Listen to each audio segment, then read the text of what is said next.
Okay, so I want to talk about evaluating market efficiency in a high-dimensional world. And if you think about the situation in which investors are, it has probably always been the case, for a long time that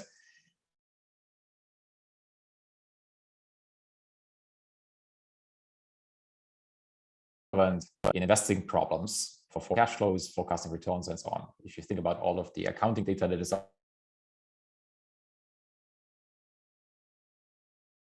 or technical trading signals, all of this together is a large body of potential.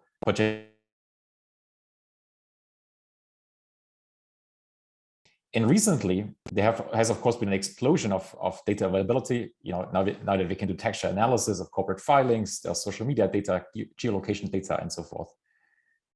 And so what I want to talk about today is what the implications are of this fact that we are living, or investors are living, in such a high-dimensional world.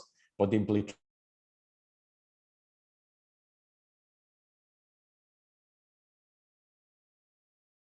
And so if you think about how we usually go about, sorry for interrupting you. The connection interrupts several times. Probably, can you turn off the video? This might help. Could you hear me?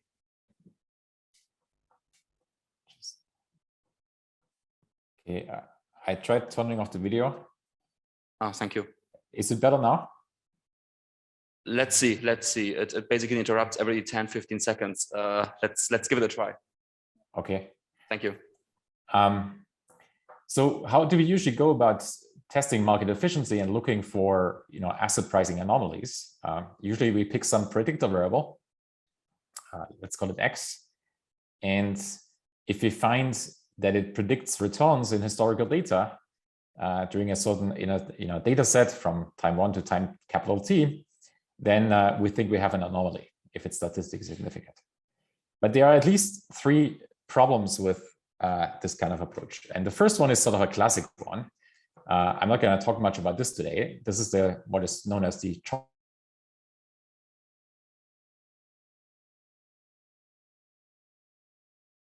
systematic risks for which investors demand a risk premium. And in my discussion today, I'm just going to ignore that first problem. But there are 2 more. And the second one is I'll label investor learning, which means that if an econometrician uses a full sample of data until capital T and finds some predictable patterns,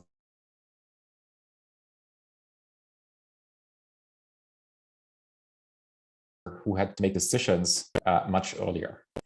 And so this predictive power was not necessarily knowable yet at the time when the investor made decisions. And then the third problem is a multiple testing problem, that as researchers, maybe one researcher individually or we all collectively, we may have selected this predictive variable after trying lots of other variables. And so as a consequence, the usual properties of statistical inference procedures don't really apply anymore. And these problems, number 2 and 3, they basically get more severe in a high-dimensional world. The more predictors you have, the more you have to worry about this multiple testing issue, and the more difficult gets investors' learning problem. And that's basically what I want to talk about today. So here's the outline of my talk. So I want to start by discussing a little bit this investor learning problem and what sort of consequences this has for the process of returns that we observe in the data. And what I'm going to talk about there is basically a brief summary of some key results that Ian Martin and I have in a paper that just came out in the JFE. And then I'll talk briefly about the multiple testing problem and how this relates to the dimensionality of the available predictor space. And then most importantly, I'm going to talk about a method to address both of these problems using an empirical Bayes approach. And what I'm going to talk about today is not in a paper yet, so this is all work in progress. And I'm going to show you what we have on this so far. Okay, so let me introduce this investor learning problem, just briefly, what roughly this is about. To fix ideas, consider an economy where you have n assets, and each of these assets, think of it as stocks, comes equipped with J characteristics. And to keep it simple, let's think of J as smaller than N, but J could be large.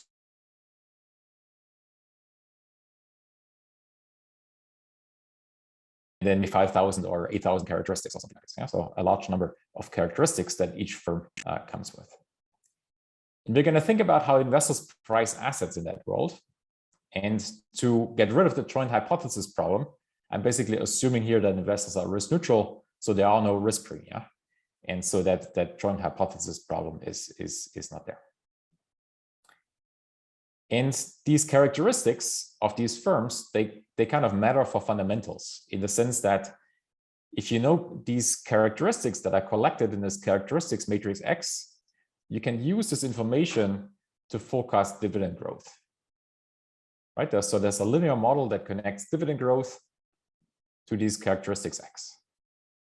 And if investors knew what that coefficient vector G is, then they could directly use this for forecasting. But this is now where this learning problem comes in. We're going to assume that investors don't know that vector G, and they have to estimate that from past data on dividend growth. And they do this by being Bayesian and basically starting with informed prior beliefs about this G. These prior beliefs basically state that the amount of predictability that can be implied by this model here cannot be too large. The amount of dividend growth predictability, it has to be economically reasonable. And they started with this prior, and then they look at data on realized dividend growth in the past to try to infer their best estimate of this G. Yeah? And they do this in a Bayesian way. So they are learning about this G. And then we are interested what sort of effect this learning has on asset prices. Yeah?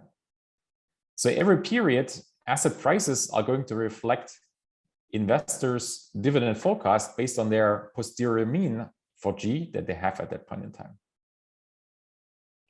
Okay, and this posterior mean combines two things, information from the data, and this is basically just a regression of past dividend growth rates on this characteristics matrix, and then the prior beliefs. And these prior beliefs, they induce basically a shrinkage of these coefficients towards zero. Yeah, so think of OLS regression, but then shrinking these coefficients towards zero to bring in the information from the prior beliefs. And this is basically similar to what you get in a ridge regression, for example, or with lasso, depending on the distribution assumptions that one makes. So we have different versions of this in our paper. And now the key thing, what are equilibrium realized returns in that kind of economy? Realized returns have three components. And this is what now gets us closer to this question of return predictability.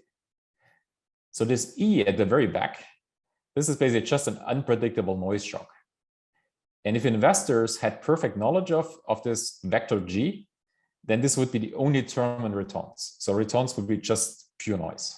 Yeah? But because of this learning that's going on, there are two additional terms. The first term here is what you could think of, roughly speaking, as sort of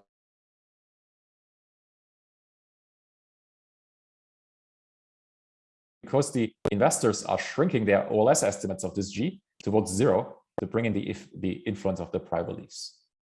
Now, why are they doing that?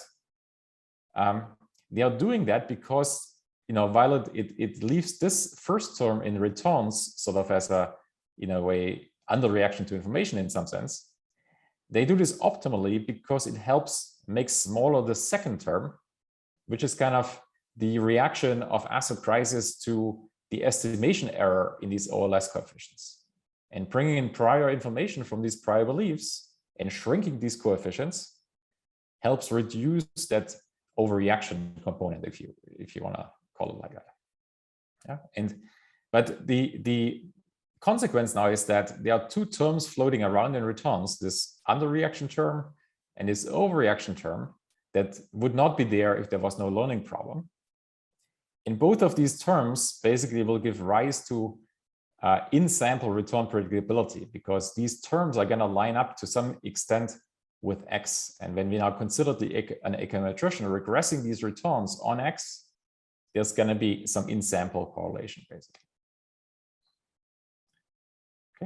And so let's consider this. Let's imagine an econometrician, a researcher that examines the returns from this economy and then tries to do a typical kind of cross-sectional asset pricing, return prediction or regression in the cross-section. Yeah, so how would this typically look like? Well, a researcher would pick some X and then just regress returns on this X using a full sample. And if we find significance, then we declare there's a new anomaly or a new factor there. Yeah. And the implicit assumption in the traditional procedure is that investors have always known about the predictive role of this variable. It's just as researchers, we are just discovering this now, but investors have always known this. Yeah? But of course, if investors have to learn about this, then this interpretation is not correct. Yeah? And so let's go back to the model economy and consider a regression of these returns that I've just shown you in the previous slides on these firm characteristics collected in this matrix X. Okay?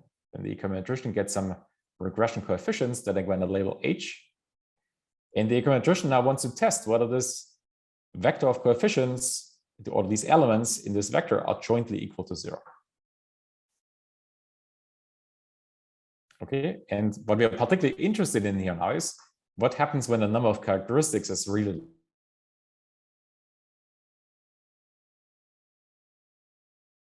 okay, and so we have some closed form results on this in the paper, but I'm going to show you some graphs from some simulations that we also have that show you the probability that the econometrician is going to reject the null hypothesis of no return predictability in that kind of regression. And let's start with the dotted line at the bottom. The dotted line shows 5% probability. This is just what would happen if there was no learning problem. So if investors did not have to learn about this G vector, then these tests here would have their usual properties, which is that 5% of the time they kind of give the wrong answer. But these colored lines show what you get when investors actually have to learn about this G. And these different lines are for different lengths of time that investors have already learned. And the model is calibrated for one period to be roughly like a decade empirically. So you can think about the green line, for example, showing what happens if investors have learned for about 40 years about the role of these firm characteristics in predicting dividend growth. Yeah? And you can see to the left of this chart, when J is very small, so this means a small number of firm characteristics, it's very close to 5%. It's not that far away. Yeah? But once you get to very high numbers of firm characteristics, 700, for example, here, and the number of stocks in this simulation is 1,000. So this would be a relatively large number of characteristics relative to the number of stocks that one has to run this regression. Then you would get rejection probabilities above 90%. Yeah? Okay, so we basically always reject this hypothesis, null hypothesis of no return predictability. Even though there are no risk premia here, and there are no behavioral biases of investors because investors are fully rational, right? They are Bayesian in the way they learn about this information. Okay, so where does this predictability come from, or what does it mean? It basically reflects the hindsight advantage that the econometrician has when the econometrician uses data from future returns that investors had not seen yet. So suppose you now wanted to estimate from data, from returns data, some risk premia or some effects of behavioral biases that induce abnormal returns. How could you do this in a setting where there's also investor learning going on? Well, what we have to do there is basically look for not the in-sample, but the out-of-sample predictable component of returns. Okay, and one way one can do this is by running a regression with shrinkage and estimating the shrinkage factor via cross-validation, where you're basically taking returns in some period, let's say t, and you're trying to explain them with the regression coefficients times the characteristics, so the fitted value from regressions, but with these regression coefficients estimated on different data that does not include the time period from which you're drawing these returns. So for example, leave one out cross-validation or different forms of cross-validation would do this. Yeah? What this basically does is it evaluates in a way the fit of the shrunk model in a pseudo out of sample prediction sense. Yeah? And then we ask, what is the shrinkage factor that basically gives us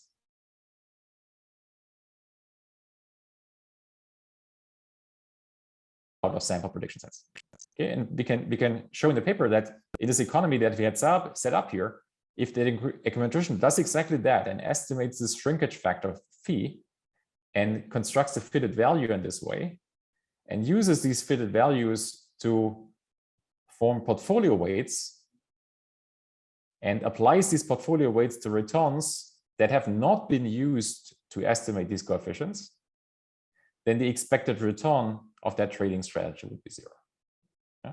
Okay, so there's unless there are risk premia present or some behavioral biases, there's no there's a 0 expected return here for this in a way cross-validated portfolio. Okay, and so what's the intuition here? Well, what's going on here is that by doing this pseudo out of sample forecasting in this cross-validation exercise, we're basically removing or shrinking away the econometrician's hindsight advantage relative to investors. Okay, so this was a brief summary of this learning problem. Let me now turn to the multiple testing problem. So that one is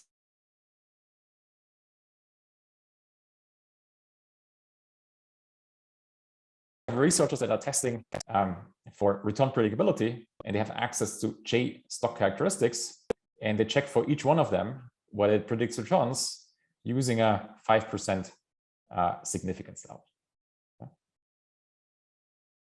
And let's suppose that all of the distribution assumptions underlying these p-value calculations and so on are correct. Then, of course, even if the null of no predictability is true, the null will be rejected 5% of the time. And the bigger the number of potential predictive variables that these researchers are playing around with, the bigger is going to be the number of spurious rejections that we get. Yeah? So if you have 1,000 characteristics, then for 50 of them, you're going to find significance.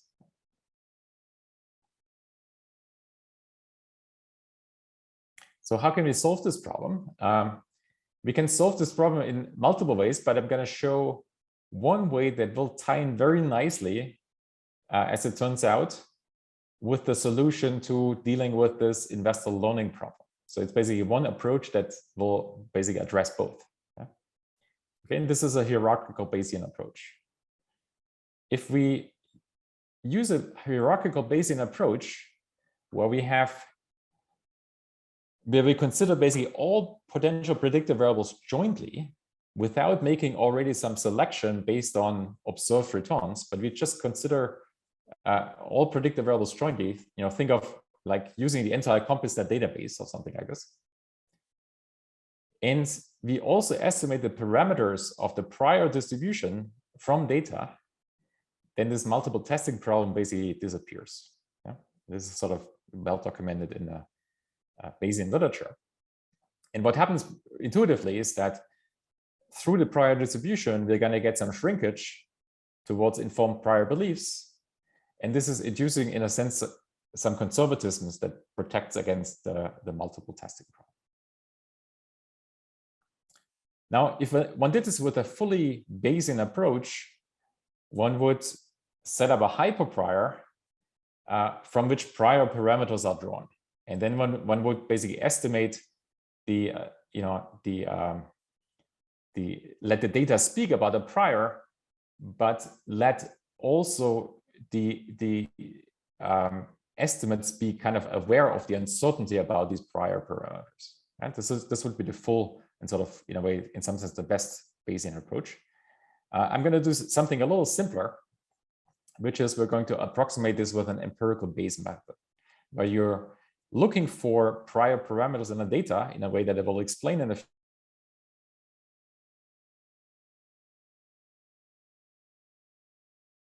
prior parameters and not considering the uncertainty that you have about these prior parameters. There's a recent paper by Jensen, Kellen, Peterson that also does that. But they are applying it to published anomalies. And there's still the issue that, those published anomalies that we know about these days, they may have also been already subjected to an ex post selection and multiple testing and so forth problem. And so what I want to do later in my empirical application is to apply this technique to a setting where I can consider an entire class of predictors without any ex post selection. Okay, just to summarize where we are for now. So this data-driven shrinkage can basically address both problems, this investor learning and this multiple testing problem. And I will show you now that these two ideas, kind of cross-validation and empirical Bayes methods, are very closely related. And so this is kind of the reason why they address both of these problems.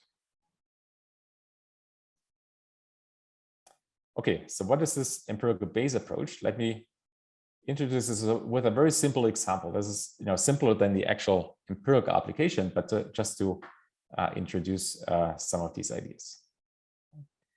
Suppose you're the econometrician and you're looking at the return on one portfolio at the time series, and you're trying to estimate what this mean is of this portfolio return.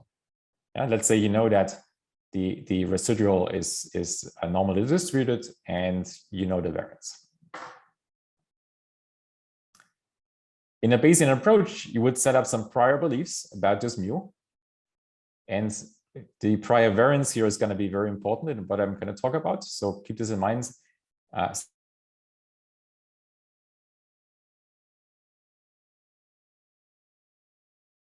Then the econometrician basically says, I don't have much of an idea what this mu is.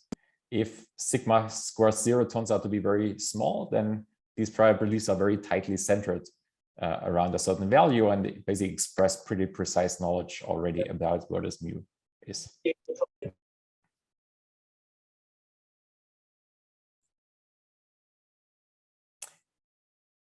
And so there's prior beliefs, and then there is data. The data here in this setting we can summarize just by a sample average return. And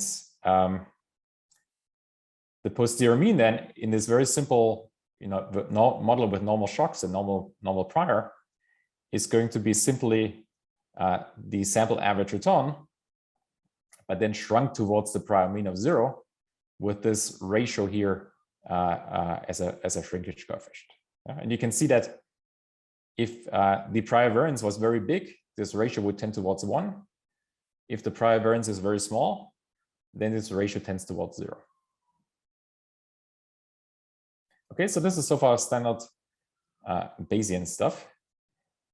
And now the empirical Bayes aspect comes in by basically now looking to the data to tell us something about this, a reasonable number for that prior variance. Yeah.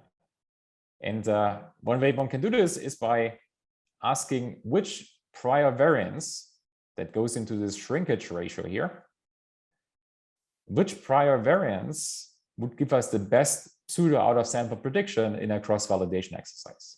Yeah. Basically taking the sample average of return from some periods that does not include observation J, shrinking this average depending on this prior variance sigma squared 0, and then looking at how well it explains this return in period J.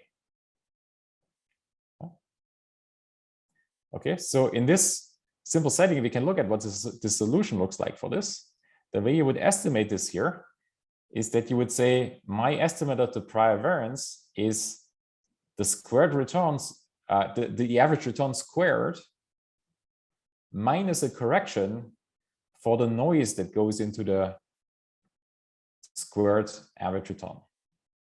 Now, what's the intuition there? Well, if you take expectations of a squared average return, you get the expectation of the true mean squared,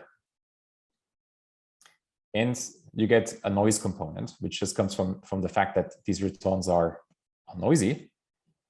And this expectation of mu squared is exactly the prior variance that we're trying to get, right? And this is basically why you can take the squared return, the squared average return, subtract the variance that comes from noise, and then you're basically left with an estimate of that prior variance.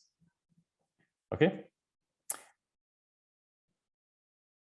All right, and so to apply this now, we follow basically 4 steps.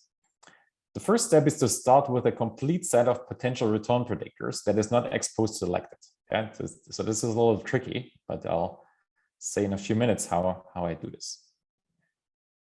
And then we specify prior beliefs, and these prior beliefs should be clearly, they should be uninformative about the direction of predictability. We don't want to take a stand on this before seeing any data.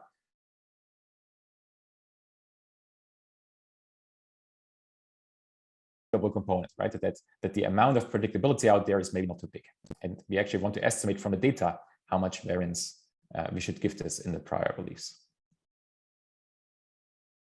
Okay, and then we're going to use this cross-validation approach to estimate the dispersion of the prior beliefs from data up to time t, and we do this each period using an expanding window approach. And then if this all works out well, then we should see that when we now calculate the posterior distribution and the Sharpe ratio under that posterior distribution, this should be a good estimate of the actual out of sample Sharpe ratio that is then realized in the following years. I'm going to show you some data on this.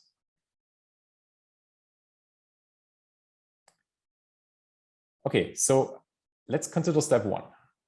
We want a set of potential predictors that we have not exposed selected. So this is a little tricky.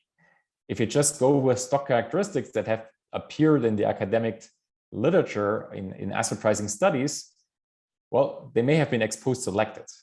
They may also reflect hindsight knowledge already relative to an investor who was learning in real time. So for example, if a study published in 2010 about a certain anomaly and a certain predictive variable that's useful for forecasting returns, how do we know that investors in 1970, for example, plausibly had already knowledge of this kind of predictability? It's not clear. And so how do we start with a blank slate? What I want to do is here basically consider an entire class of predictive variables without selecting a particular variable in this class.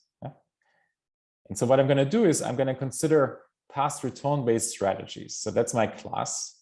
I'm going to consider all past stock returns for monthly lags going from month lag 1 all the way to 120 lags. And I'm going to consider linear strategies, at least so far. So I'm still working on a setting where we can also introduce nonlinear strategies, but for now everything is going to be linear. Right. So think of basically, short run reversal. We're using the 1 month lag return. Some momentum strategies that are popular are using several lags all the way to month 12 and so forth. Right. And so these kinds of strategies.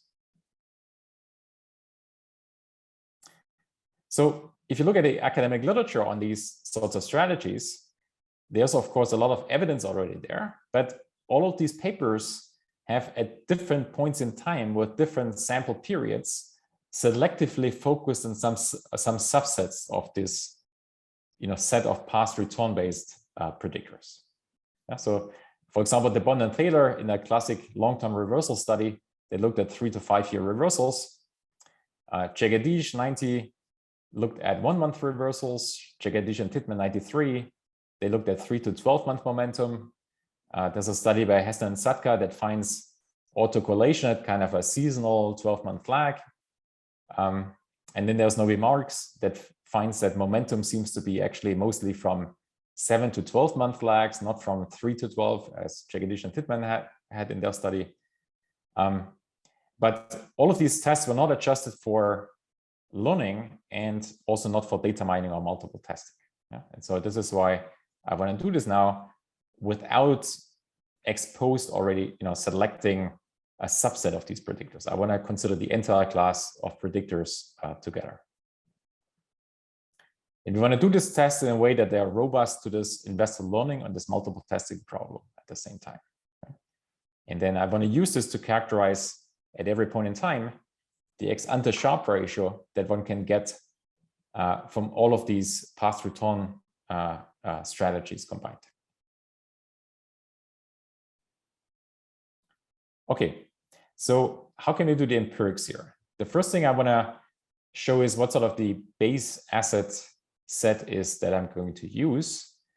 As you know, some of these papers, like for example, Jagadish and Titman, have conditioned their portfolio weights not on single lags of returns, but on averages of returns on from lag 3 to 12, for example.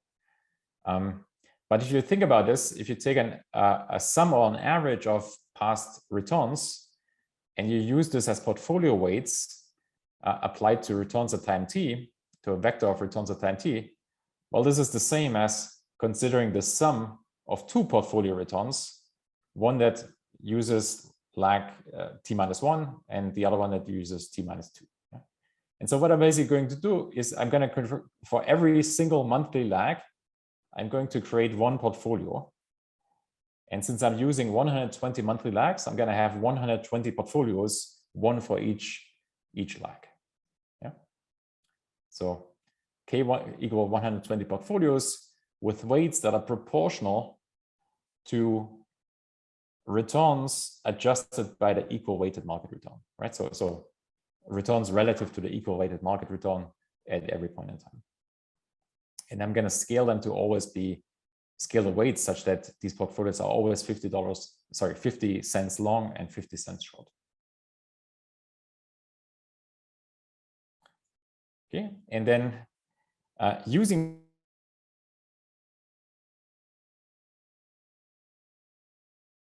uh, 20 of them, one for each monthly lag, and the small k is going to be the lag, right? So for short-term reversals, just the last month lag, k would be 1, and so forth.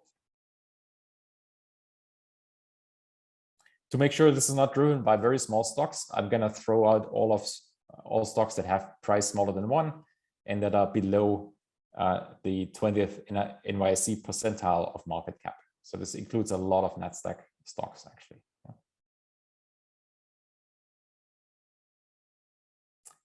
Okay, just for the descriptives, here's what you get for the unconditional average returns of these 120 past return weighted portfolios. Yeah, so the one at the very left, this big spike, negative spike down, that's the short-term reversal portfolio, lag -1. And then these lags -2 to -12 are these positive ones. That's basically the momentum effect. And then you can see these red areas in a negative territory. These are these long-term reversal effects that you get at longer lags. And then these spikes that tend to pop up at intervals of 12, so at lag 24, lag 36, 48, and so on. This is the seasonality anomaly that Heston and Sutka have documented. Okay, so this is just descriptive. This is not yet has anything to do with the actual estimation that we're going to do. So let's turn to step 2. We want to specify prior beliefs. We're going to have some desired properties for these prior beliefs. Yeah, so I'm going to think about prior beliefs for the mean return component that I'm going to label mu in these 120 portfolio returns. Yeah? So each of them is going to have some, in a way, expected return component and some unpredictable noise. Okay, so we want to set up prior beliefs about this mu. Clearly, we wanted to be uninformed about the sign of it. We don't want to take a stand on this ex ante in the prior beliefs. It would also be sensible that the closer two lags are to each other, the more highly correlated should be these expected returns according to the prior beliefs. Yeah, so that lag 9 and 10 are probably more likely similar than the mean returns of portfolio -1 and -120.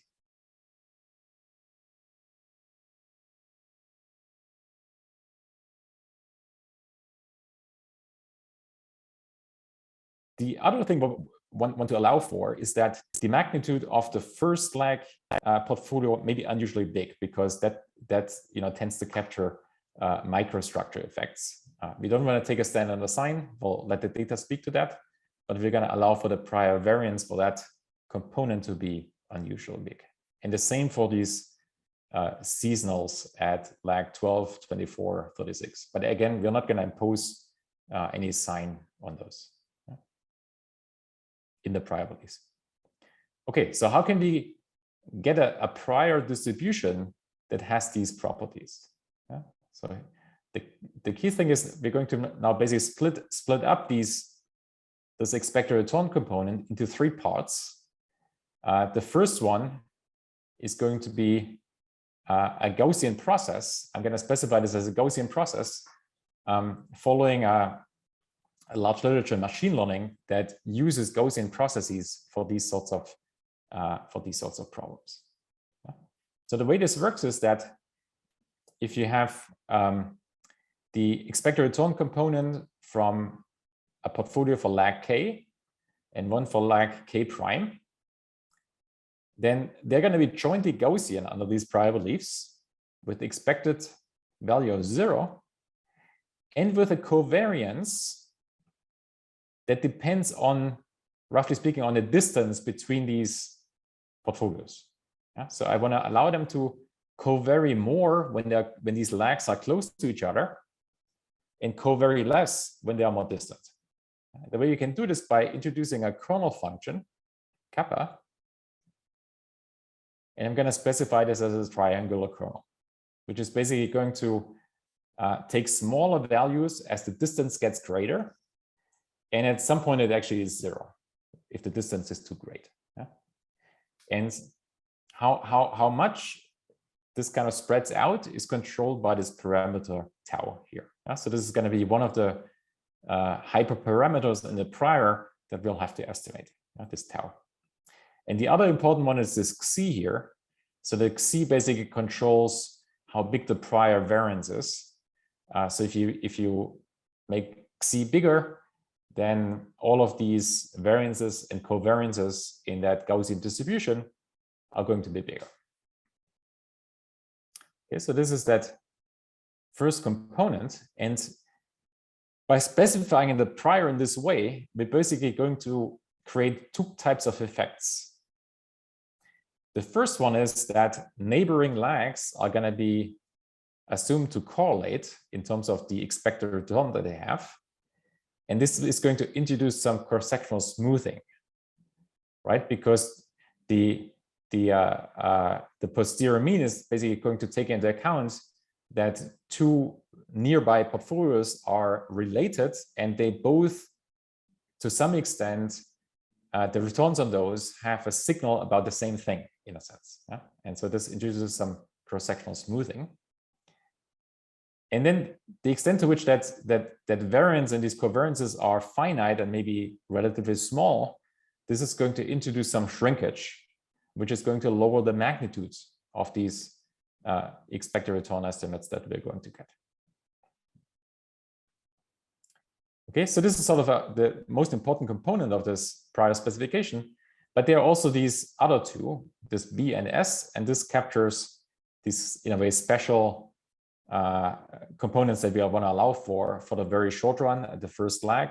We basically allow for some additional variance at the first lag, that these effects at the first lag could be bigger than at other ones. And the same thing for the seasonal component. So there we also allow for some extra variance coming at these lags 12, 24, and so forth.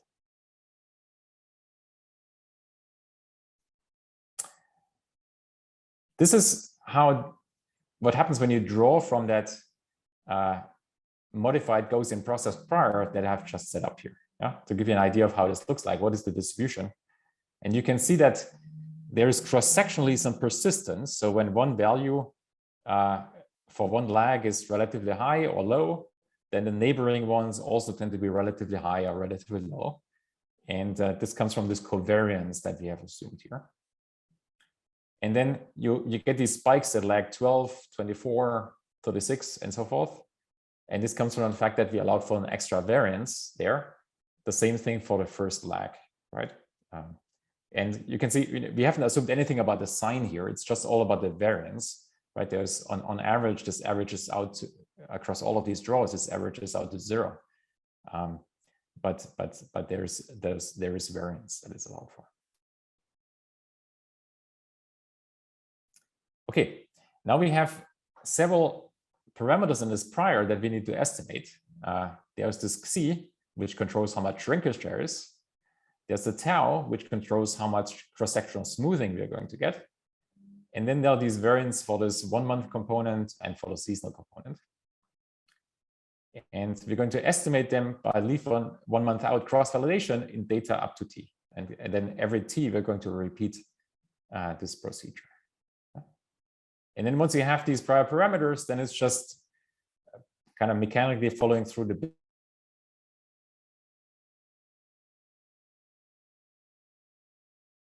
posterior distribution. We can then calculate something that's kind of equivalent to a t-statistic by taking the posterior mean and dividing by the posterior standard deviation for every lag.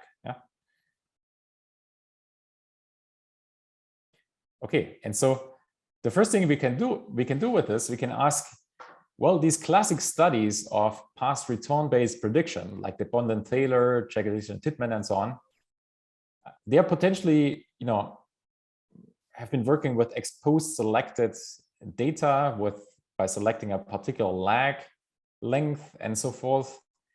There may have been investor learning going on. We can ask, would a Bayesian econometrician using an empirical Bayes approach here, like I outlined here, who would not have done any exposed selection, but consider the entire universe of these past return-based predictors up to lag 120, would this econometrician have come up with substantially different statistical inferences than in these classic studies? Okay, so to get the classic study results, I kind of, it's not exactly the same as what they did in these papers, but what I'm showing here is sort of a simple t-statistic based on shown in this blue line. So let's just pick maybe one lag around 40. You can see this gets down to minus 3.5. So this basically says in this area around lag 40, there was significant reversals according to this standard type of t-statistics, just taking the average return in that region. And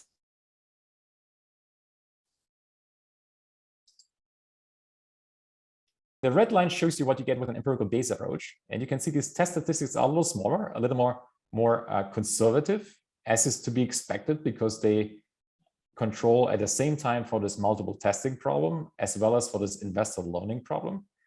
But the difference is actually not huge. So the significance kind of gets a bit more marginal, but it's not a drastic change. And so I forgot to mention here, we basically looked at the situation in 1982, which is the end of the Bond-Taylor data sample. So a Bayesian econometrician doing what we're doing here, using data up to 1982, would have come up with relatively similar conclusions, actually. You can do the same thing for the Jaggedish-Titman study that looked at momentum. They had data up to 1987. And so this is now showing a snapshot of our posteriors at around 1987. And here we're focusing on momentum, so lags -2 to or -3 to -12. And you can see here again, the empirical Bayes t-stats are a bit smaller than the kind of conventional ones, but again, the effect is not huge. So it seems like for these classic studies, it's actually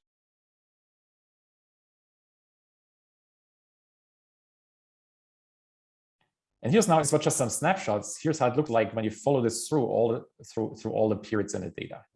At every point in time, going horizontally basically shows you what these empirical Bayes t-stats are for different lags from lag -1 to lag -120. And these t-statistics are shown with kind of yellow towards red are positive and green towards blue they are negative. Yeah? And kind of blue and red are very strong, and then gray and black is insignificant. Okay, and again, you can think about where sort of the classic studies here came in. The bond and theta was around here, and you can see they were actually focusing mostly on these reversals between lag 36 and lag 60. And you can see these actually just kind of a few years earlier kind of turned significant according to this empirical Bayes method, right? And then basically the bond and theta already came in with their study. For Jagadish and Titman, it looks a bit different. So when they wrote their paper with data up to 1987, this momentum effect had long been, according to these empirical Bayes calculations, had already long been very clearly present.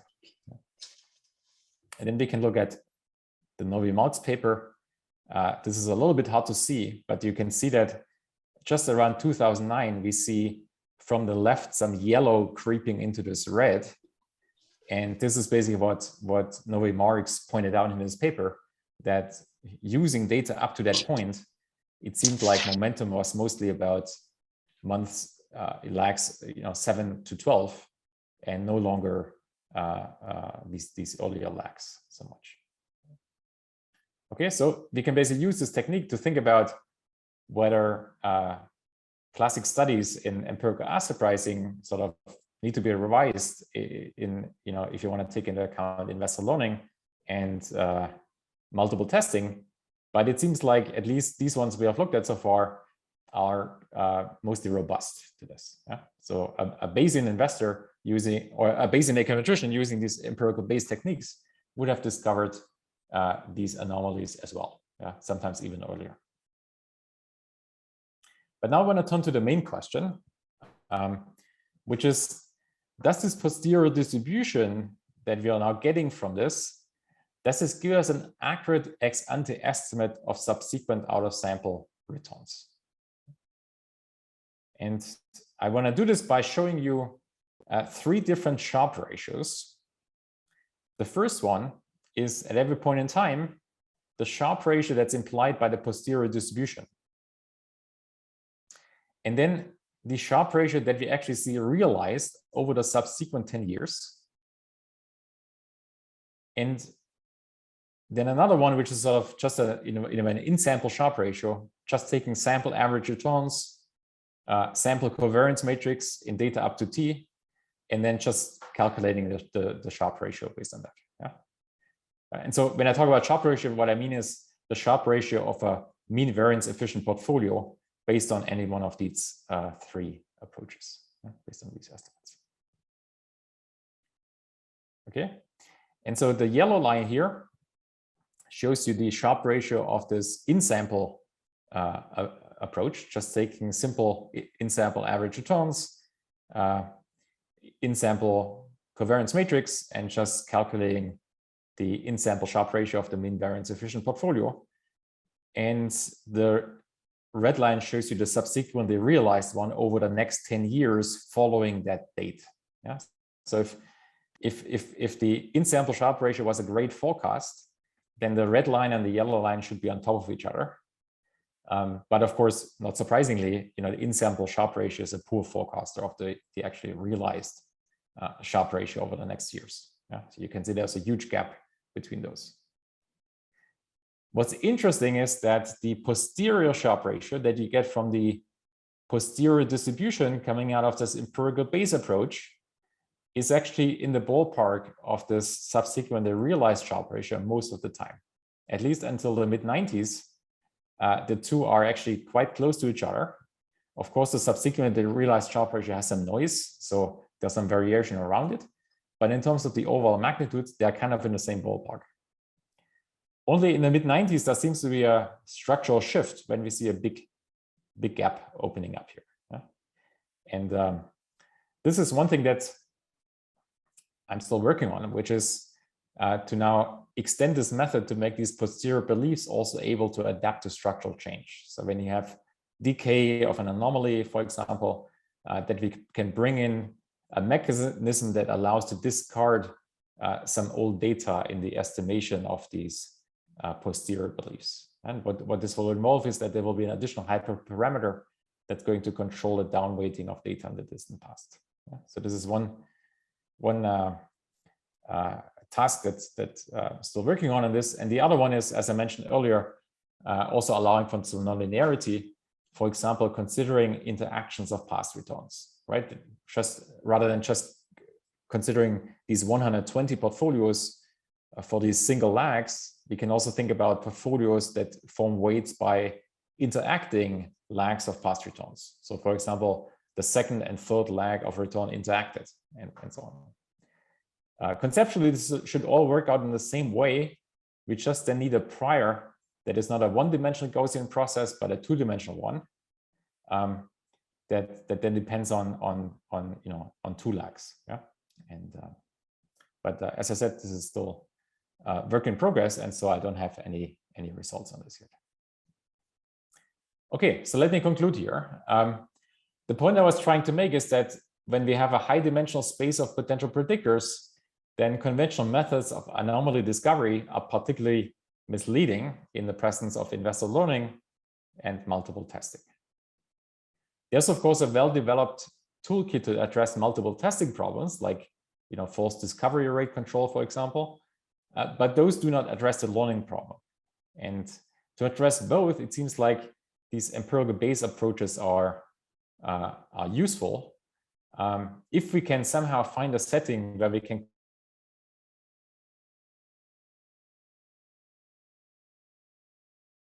are not ex-post selected, yeah? Which is what I've been trying to do here by focusing on this class of past return-based predictor.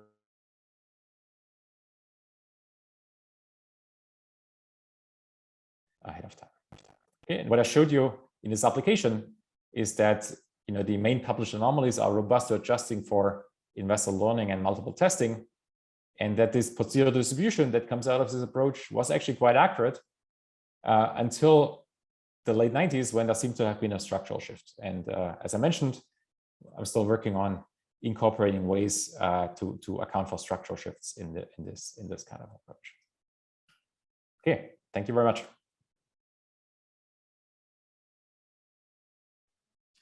Thank you so much for the sorry, let me adjust here first your volume. Yeah, like a okay. Sorry for that. Thank you so much, Stefan, for the talk. That was really great. We still have a few minutes left for questions. So the ones online, for you, I guess you can just either type it in the chat or just speak up. Either is fine with us. If we have several of you speaking at the same time, we have to build a curve. And the ones in the room, just let me know and I pass you the microphone.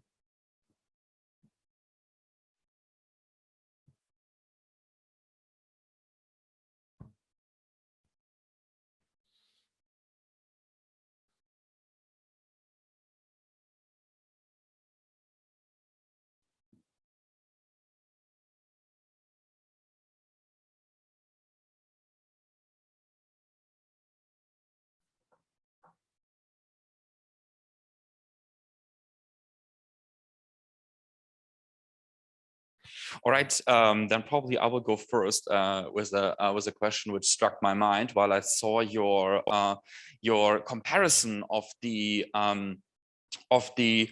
traditional studies where we used conventional t-statistics and compared it with your method.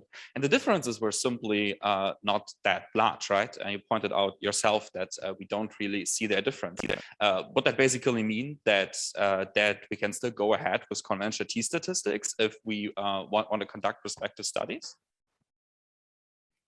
No, not really. So I think this depends on particular case. I think one of the reasons why I guess there are several reasons. Some of it is just a coincidence that it happened to be the case that these studies were conducted around a time when this effect actually indeed seems to have been real. And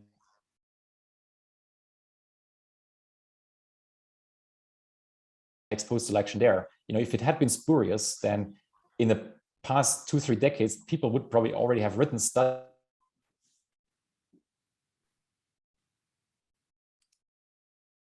And so in that sense, it's a little bit, in some sense, also an exposed selection. All right, thank you.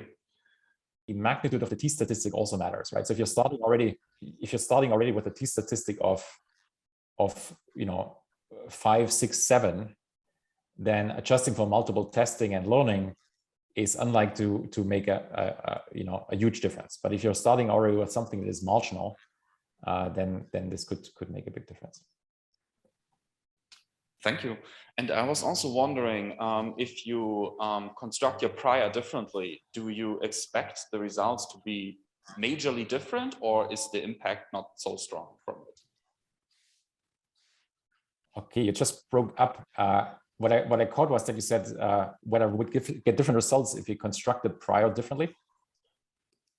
Yeah, I was asking that if you construct the prior differently, like say you use a different, not like a Gaussian process, like a different distribution or so, would this impact your results strongly or just like minorly? What do you reckon?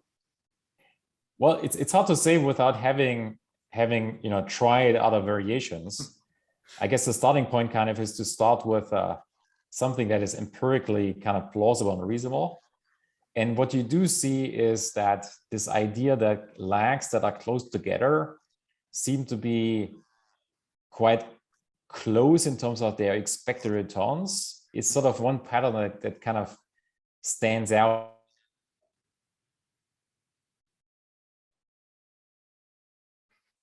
And so if you had a prior that's not consistent with that doesn't allow for this in some way, I think that would be in a sense a problem, right? But there's no perfect way of judging this. At the end of the day, judgments about priors and what sort of form a prior should take are in some sense some a priori judgments, right? That's why we call it a prior. And so I'm not sure there's a perfect solution to this. But thank you. Are there any other questions from the audience, online or offline either?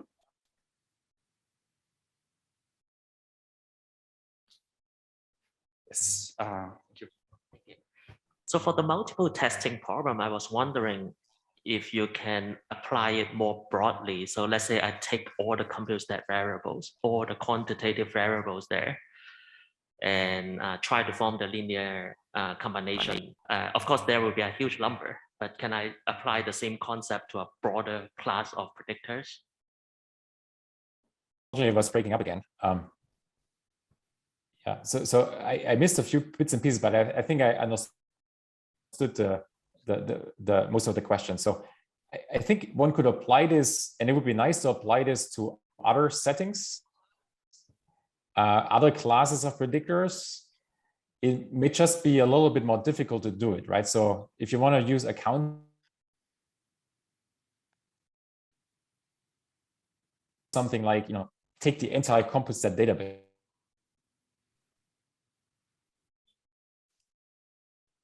Be sort of a way of doing this without already picking some predictors, where you could have some ex post selection biases already come in. Yeah. Did this answer your question? Yeah, unfortunately, the connection also breaks off every 15 seconds, but I think I get it. Yeah, I think there is always some selection issue, right?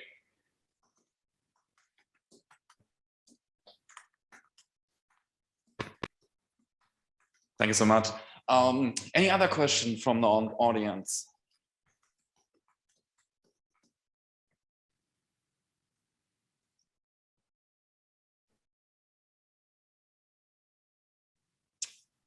Yes. Stefan, so actually one more question. So in your study, you're applying your method to like a select group of predictors, the past return based predictors. So does this approach also represent some kind of ex post selection? And how would you account for it, by missing other potential predictors in your studies? Can you say the last two sentences again? Yeah, so I'm saying like, by applying your method to this only, past return based predictors and missing out other, potential predictors of returns, I'm not hearing it. Does it represent a selection problem? So if we select just a class of predictors that we selected, but this is a selection problem. Yeah. I guess to some extent one could argue yes, but I would say, you know, since we're not taking a stand on the sign, which way the predictability goes, and considering in some sense